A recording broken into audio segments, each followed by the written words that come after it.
want a ticket straight to them pearly gates. Welcome back to the channel, everyone. So today we're going to make a video and we're going to talk about me hitting GOD 4. I've done it. I went into ranked one stream about 3 hours and I got GOD 4, and yeah, it was very easy to do, and I kind of wasn't even surprised by it. I knew that rank inflation is hitting hard right now. I have a future video where you guys can see how I feel about rank inflation. I delayed that video a little bit because FDX put out a rank inflation video, and I didn't want my rank inflation video to seem like it was like a reaction to his or something like that, so I kind of delayed it. But I knew what the ranks looked like before I even went in there, and I'm not really surprised by the outcome. But yeah, it was my first time playing ranked since May 25th. That was the last time I played ranked, and I kind of just been learning Kunimitsu. That's my secondary character, struggling with her, so I probably won't take her in rank yet. I still have to learn a lot with that character. But yeah, speaking about Kunimitsu though, I didn't face any Kuni players in ranked. You know, I think Yoshimitsu has the advantage of that matchup. All of her back turn stuff, not all of it, but a lot of it can be flashed, spun, and I was interested to see how that would fare, but who knows, maybe next time I'll run into some Kunimitsu players. What I will say though is something that I noticed when I went into ranked is for GOD 1 and 2 ranks, you know, I was GOD 3, so GOD 1 and 2 was like really close to me, but I could obviously tell the difference in those ranks, in those players. Those players weren't playing like GOD 1 and 2s. When season 3 first started, GOD 1 and 2 was really good, like really good. And then the next time that I went into ranked a little bit later, they were kind of like my skill level ish, but a little bit weaker. And then now they are just really bad. But this is comparatively, because I am the top 1.5% of players. Like, you know, I don't know how good I actually am because I don't really go into rank that often. I go into rank, I just see how I just get the rank up, and then I stop and I don't go into rank again because, like, who cares? So I don't know exactly how high I could climb in Tekken 8 if I really tried, but currently I'm in the top 1.5%, and the GOD 2 is 5%. But I guess the gap between 1.5 and 5% is so massive to where I feel like those guys are just not on my level. Those guys are just really bad. But it's a perspective thing, right? If I went up against Arsenal Nash, he would destroy me and feel like I'm trash. So it's not even a knock against those players. It's just that each rank has a like massive skill gap. Currently, I am the 230th Yoshimitsu in the world.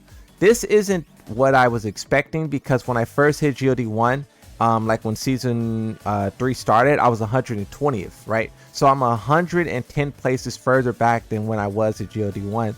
So maybe next time I go in rank, I'll try to surpass that and see how high I can push up. In Tekken 7 at one point, this is before crossplay obviously, I was 15th Yoshimitsu in the world. So I could push a little bit higher, maybe. We just have to find that motivation. Something that I was told about is that my waifu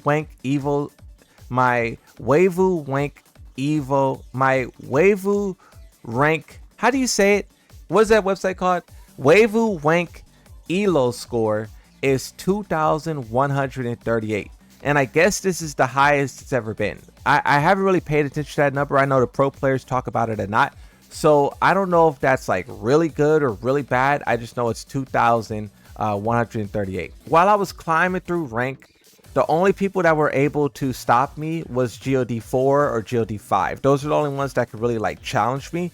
Everyone else I was kind of blowing through with ease, and the only time I would lose is if I like threw hard. It kind of reminded me of when I was playing on PC and I was going on like a 14 win streak in Supreme rank. It kind of gave me that kind of vibe, and that's really like the kind of players that I felt like I was fighting against. I felt like I was fighting against Supreme and Tekken God players who now with inflation are GOD 1 and GOD 2, and some of them even GOD 3. One thing I will say about my playstyle is that my playstyle is very passive, and I turtle a lot.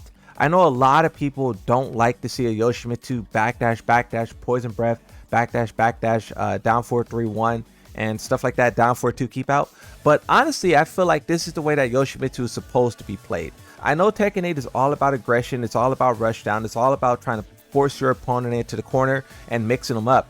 But me personally, I remember the days when Yoshimitsu, like, all he had was his keep out. All he had was, you know, getting a proper read or a proper timing and relying on that. And I'm happy that I mastered that version of Yoshi, so in this game I could still do that to perfection. But what I noticed is that a lot of people get really upset. They get really upset when I'm backdashing. When I'm back, whether it's a streamer, whether it's a pro, whether it's a random player who starts key charging or one and dones, a lot of people dislike backdashing. But it's funny and kind of hypocritical, because one of the main complaints about this game is how you can't backdash. You can't backdash. You have to sit there and hold block. But then when you do backdash and you use that backdash infinitely, whether or not it's a Korean backdash or a standard backdash, it doesn't matter. When you start backdashing and when the opponent decides to rush at you and you counter hit down forward to them, they hate it. They hate it. And I think that's so interesting, because that's why the developers got rid of it. The same way people hate a turtling Yoshi, if every character is allowed to turtle with like magic fours and counter hit tools, imagine how much more upset people would be against that playstyle. And what kind of amplifies this point is there's a website out there where you can look at stats. Not EWGF, it's another one. But that one you can see players, you can see characters' performances on each stage. And generally, players perform worse on bigger stages that revolve more so around movement and not boxing your opponent into a wall. So you could just see there how people don't know how to play when you have more space to work around with. People don't know how to do it.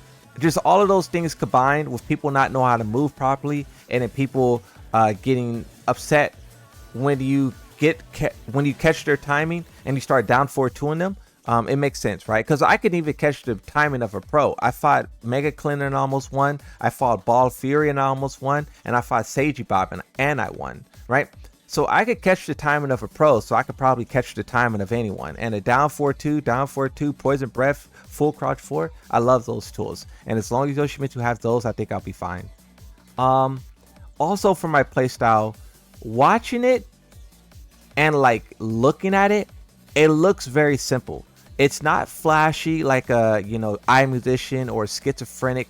My Yoshimitsu is just standing there a lot of the times, just standing around waiting for you to press a button. And then of course, like I'll hit you with a flash or I'll hit you with some keep out.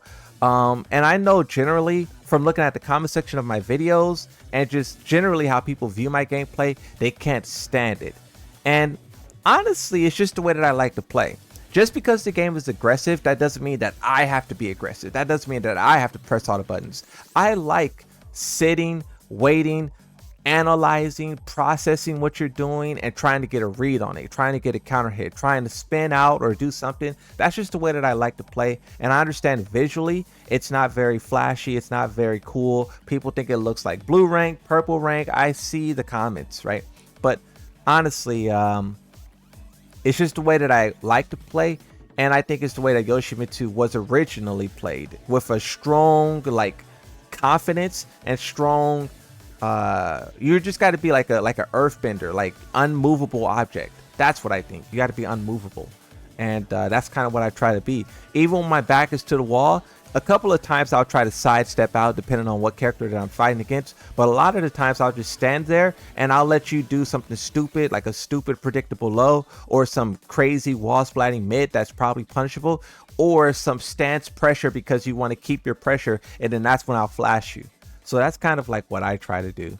And yeah, it's effective, right? Yoshimitsu is the perfect character for that kind of strategy. But yeah, one thing that I think is important, not only for my playstyle, but generally for other people that I try to talk about, is having good timing and being able to recognize patterns, people's habits, and mix-ups. Like there's a lot of times where I'll play against someone and I'll get a read on their lows. I remember I was playing against Heavily Uchiha. If you guys know who that is, he's a really good player. I was playing against Heavily Uchiha, and bro was obviously destroying me, but when I had my back to the wall, bro was doing like a bunch of mids, mid, and then bro finally did a low and I blocked it. And I remember he was like, bro, what are you doing? Like I just did 7 mids and then you blocked the low. So it's like, I don't know what it is there about me just knowing when players want to do something. I could just feel it through the force. And I mean, I just love that. I just love kind of like not panicking. This is why I tell a lot of people, don't panic, bro. Why are you panicking? Don't panic. Don't be afraid. Just sit there and look at what they're doing. And you can see patterns through all the skill levels, whether it's heavily Uchiha, whether it's this person, that person, blah, blah, blah. Everyone eventually is going to want to try to throw you or go for your legs. And I just kind of try to get a read on when they want to do that and react. Whether it's with a hop knee, whether it's with a block and a punish, characters, you got to respond differently, right? So that's just something that I love doing about Tekken. And I know that aspect is like insanely overlooked because Tekken players more so focus on like, you know, mechanical, like Korean backdashing, you know, doing electrics, you know, sidestep electric, and those kind of things aren't really like what I'm good at. I can sidestep, I can, you know, punish and stuff like that, but what I'm really good at is getting you when you're trying to approach me, whether that's when my back is against the wall or whether that's in neutral. If I could just figure out when you want to press a button and I press my button first, I win. And that's kind of what I mastered. And it's different, but once again, I just love the way that I play. And for all the people who say that like I'm carried by Yoshi, these kind of complaints doesn't really like mean anything to me. Because the people who say that, they fall in a couple of categories. One, they are a low-ranked player who's getting destroyed by Yoshimitsu and they're taking their frustration out in my comment section. That's probably what's happening. Two, you either don't understand how I don't want to say like difficult Yoshimitsu is, because this version of Yoshimitsu has been simplified a lot, but Yoshimitsu is a difficult character and he's difficult than most other characters in the game, which is funny because people say like Yoshimitsu's carried, but the odds that your character is easier than Yoshimitsu is high, very high, right? So people either doesn't understand how difficult the character is, or they don't understand the matchup and they take that out on me. Now, if you are like my skill level and or like my skill level up, down, whatever, right? Better or worse. If you're like sitting on the sidelines judging people's skill, that's kind of lame in my opinion, because it's like, this is a fighting game, and whether there's a little bit of lag or not, if you see a player out there doing something that's kind of like interesting or kind of like interesting enough to comment on, you should be motivated enough to battle. And the people who like sit back and judge others, but then when it comes time for them to play, they don't want to do it. They like, oh, well, I have work, or oh, it's a different region, or it's different that. Like, I personally don't like those people who do that, because if you have a complaint for why you are not going to play, I personally think you should shut up. Shut up. If you are going to critique, then you should play. And it's not even like a beef set type of thing. It's just like, let's learn together, right? If I'm so trash, show me what skill is. Show me, you know, Tekken. Show me the movement. Show me the spacing. Show me the back. I'm open to learning. I'm never closed off to learning, and I'm trying to like get better and better every day. And this is why I hunt for players who are better, hunt for players who have deeper understanding, because like I said, if I could catch on to their timing, I could catch on to the timing of anyone. But when I see these players sit back and yap and trash talk, but then are afraid to play, it's just disappointing, because we should be better than that, and we should be more curious than that.